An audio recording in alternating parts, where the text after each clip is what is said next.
Hello, I'm the Nostalgia Critic. I remember it so you don't have to. And welcome to Bland Shit 101.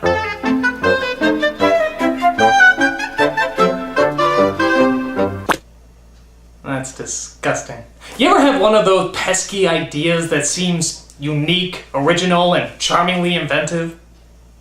Don't you just hate those? Why can't we make something that's tired and dated, with no originality whatsoever? Why can't it be more like blank check?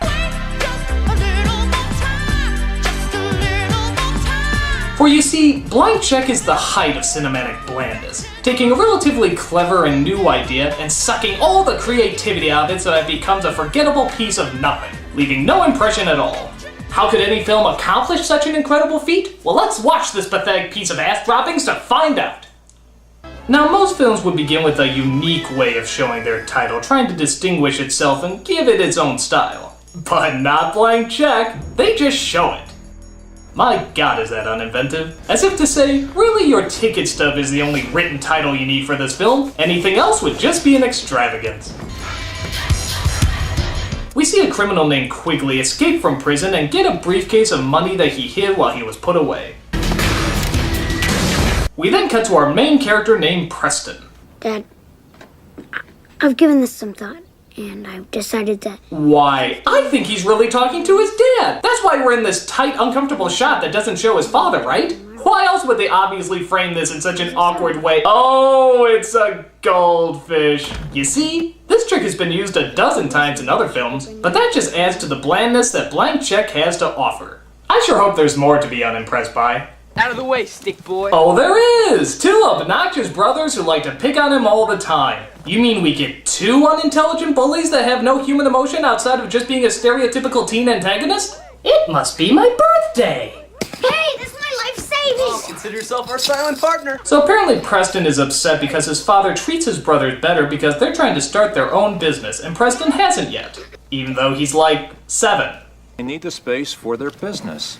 My space? Well, young man, in this family industry gets rewarded. See, while you're in here playing, your brothers are hard at work. Surprise. Whoa, check it out. Preston, maybe you could teach your brothers how to use it. Oh, and did I mention that he's the only one who knows how to operate a computer? Yeah, the two brothers who want to start their own business don't know how to operate a computer. More bullshit, please! Damien and Ralph sleep but to face. But to face. Who said but that? To face. Type quit. But to face. Hit but delete. to face. Turn it but off. To face. We can't let a computer that nobody outside this room can hear talk smack about us! Face. Don't rub it, be a man. Don't rub it, be a man. Yeah, I had that t-shirt growing up too. So Preston is invited to a birthday party of a kid who doesn't like him. I'm not sure how that works. As the kid greets Preston in a classic manner. It's Presto the Pesto! Oh, that's right! Always trust Disney to be 20 years behind what's currently popular. Personally, I would prefer the Psych Hitler. So because his cheap-ass father gave him such little money, he only gets to ride the dorky rides while all the other kids get to enjoy the larger rides. Proving that money is the only thing to make you truly happy. You need some cash? Nah, we got a bunch of change. It's not fair. Why can't I have anything? Well, Preston, they have jobs and they've learned to save. How can I save money if I don't have any? A penny saved is a penny earned. Douche! Meanwhile, the Quigley guy goes to visit an old friend who's an owner of a bank. It turns out his bills are marked, so he's gonna send in a guy named Juice to get new ones. Why can't he just get them now? Because this is Bland Shit 101!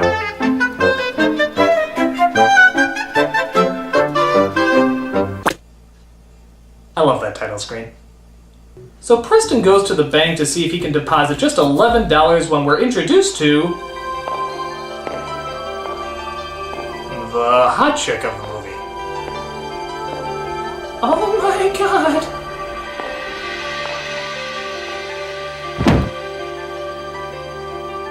Hi, can you see okay? Oh, yeah, sure. I would like to open an account, please. $11. Do you have any other money you'd like to deposit, Mr. Waters? I'd like to make a deposit in your skirt. Yeah, that's what I meant. I'm afraid we have a minimum balance. It's $200. $200? Whenever you're ready, please come back and see me, okay? My name's Shay Stanley. Thanks. Bye-bye. Bye-bye. I sure hope I can buy you at the end of this movie. So Preston gets his bike run over by the Quigley guy who sees a cop and forgets to write out the amount in the check to cover the injury. So you think his folks would be relieved that he's okay, right?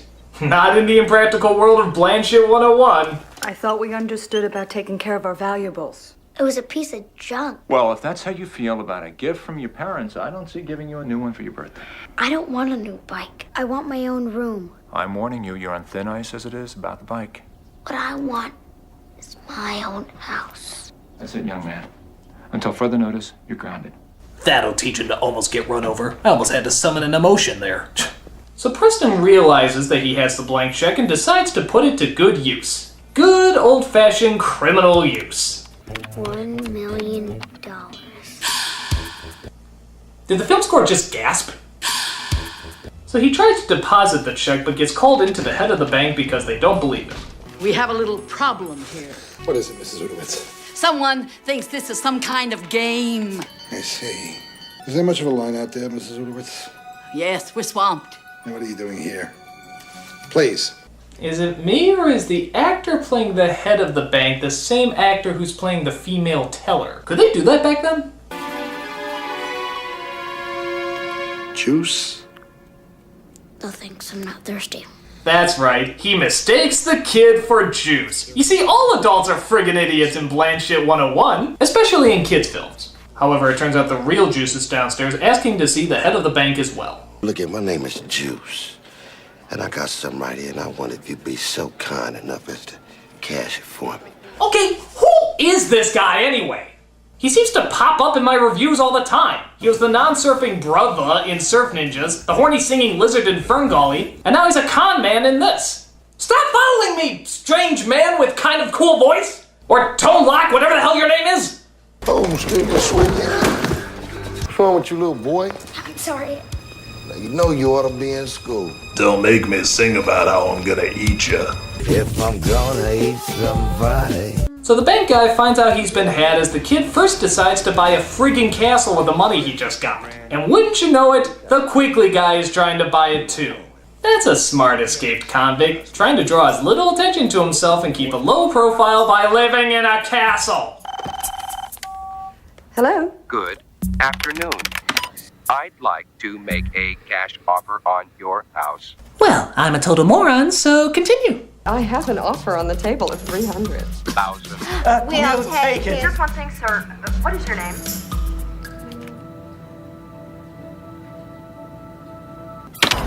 My name is Macintosh. Well, congratulations, Mr. McIntosh. I think you mean Mr. Product Plug. You have a house. So Preston uses all his money claiming that it belongs to a fictional guy named Macintosh. But wait a minute, this movie almost has a creative premise going. Surely there must be some way we can make it more conventional. How about a comic relief limo driver? There we go. And make sure not one word of his dialogue is funny. I'm waiting for a client here. But I'm your client. Oh, right, yeah. And I'm Madonna. If you want to ride in this, you need some buckaroos, buccarinis, some moolah, some dinero, some money, some frog skins, much similar to the money you've given me. In fact, identical to the money you've given me right now. I was just kidding about being Madonna. I love comedy relief that provides no comedy or relief. But wait, don't bland, uninventive comedies need to have mindless montages? Oh yeah, the movie's styling now! Oh, and did I mention that the limo driver is along for the ride too? I don't think he invited him along or anything. He just started coming with. It's okay, they're rich. Ah, gee, this story seems way too simple. Isn't there some way we can make it needlessly complicated? Well, it turns out that attractive banker is actually not a banker at all. She's an FBI agent, trying to find the money that Quigley stole before. That seems totally unneeded and implausible. Way to shitty it up, movie. I almost enjoyed a few seconds there. Hey, you know this guy, what is it, McIntyre? Macintosh. Ah, Macintosh, yeah. Why does he get a kid like you to go out and buy all this stuff for him? He never had a real childhood, so now that he's really, really rich, he can have all the fun that he couldn't have when he was a kid. Sounds like a modern-day Michael Jackson to me. Ladies and gentlemen, I'm personally glad to have made the first Michael Jackson joke since he died. I miss the man. We all do. The time has come to laugh again. Laugh at the oddness, laugh at the strange behavior. Don't let the fear of bad taste hold you back. You see, Michael Jackson was an odd person. Very, very odd person. But the reason we can still laugh at him is because he was also something that we can never take away. A genius. Don't be afraid, people. No matter how hard you laugh, he will always be a genius. I'm the Nostalgia Critic. The time has come to laugh once more.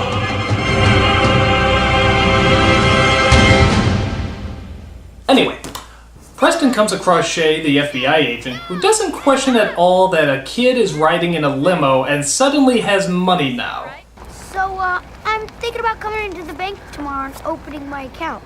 Wow, you got the $200 already? Just about. All right, well, see you tomorrow. Bye. Bye. J. Edgar Hoover, G8. So he orders a bunch of product placements as a ton of adjustments are made to the castle and his douche dad is none the wiser.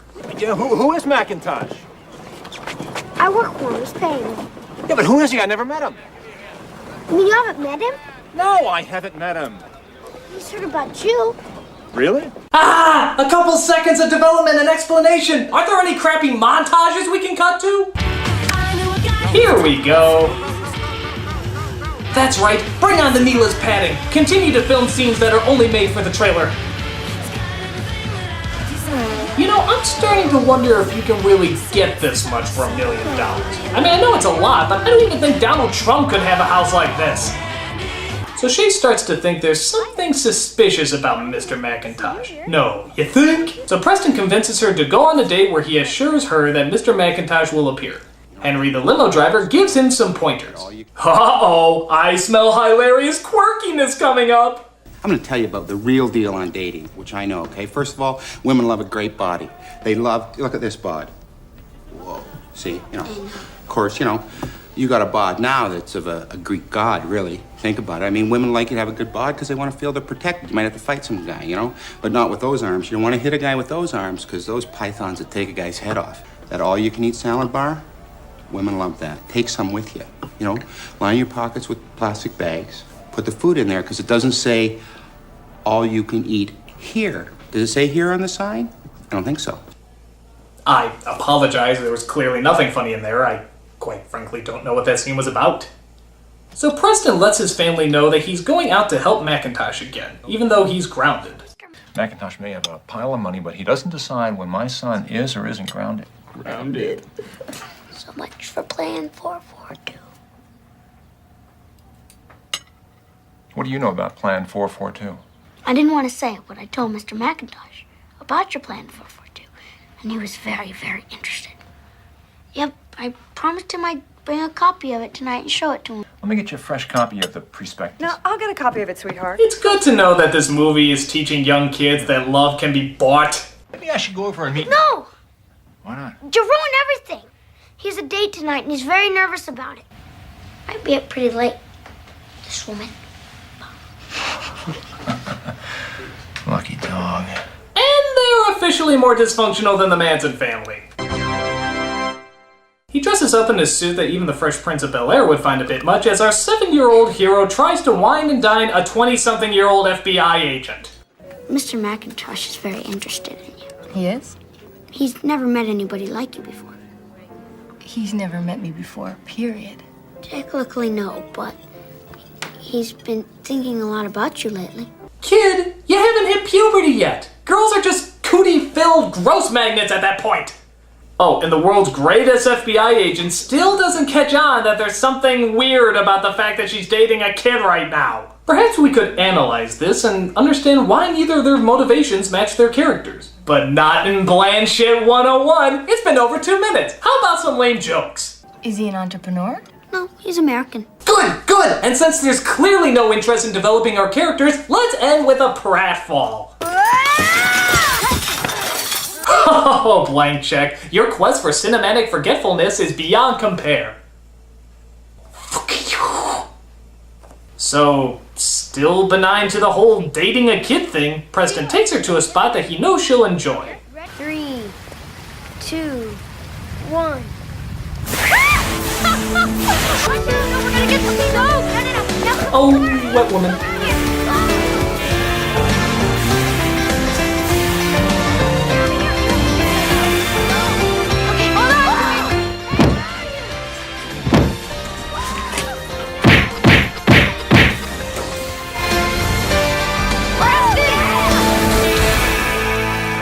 So even though he's gotten wet what is probably a very expensive outfit, she just seems to laugh and giggle throughout the whole thing. Okay, I'm not a woman, but if I was, I would deck the little bastard.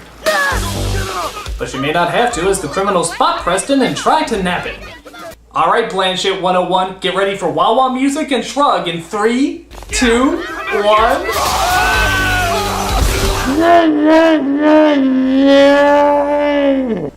He got away again! I don't believe this! He got away again! Oh hey, I guess the banker guy was so upset he fell back to the ground in a jump cut. I sure hope they don't get wet again. Ooh! So did Preston's plan to embarrass himself and ruin her outfit work in his favor? I had such a good time. Me too. Good night, Preston. Good night, Shay.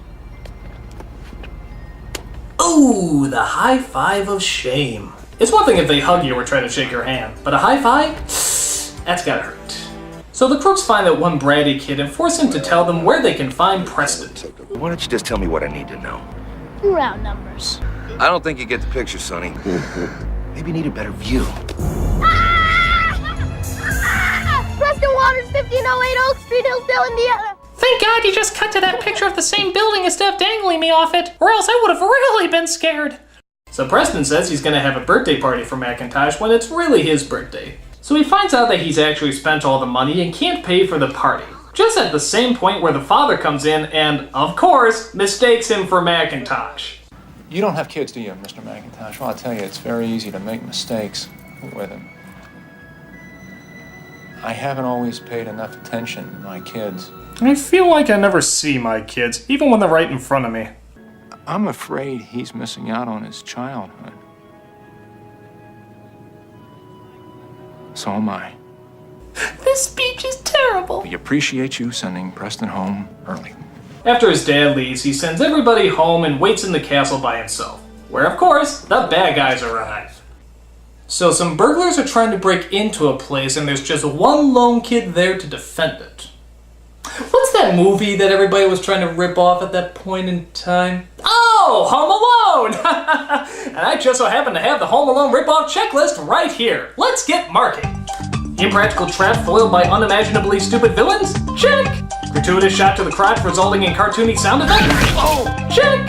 Unfunny dialogue hoping to be turned into an obnoxious catchphrase? That must have hurt! Check! Oh, will the hilarious moments ever stop? Ripping off other hilarious moments? So of course the bad guys catch up with him and are about to make him pay. This looks like a job for a predictable conclusion. Bring in the cops who just so happen to show up at the right time! FBI, Biederman. So the bad guys get arrested as Preston tries to see if there's any future for him and Shay. So when can I see you again, Shay? Why don't you give me a call in, say, about 10 years? 5. 7. 6. Okay.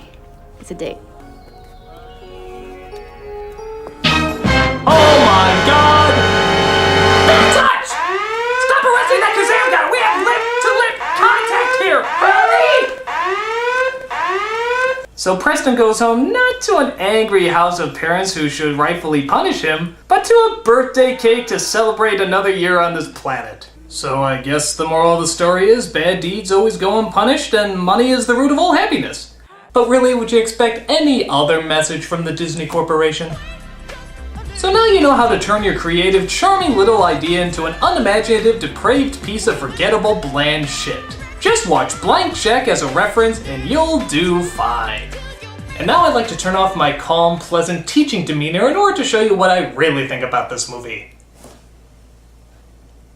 Fuck you all!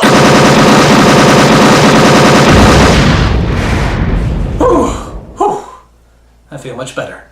I'm the Nostalgia Critic, I remembered, so you don't have to.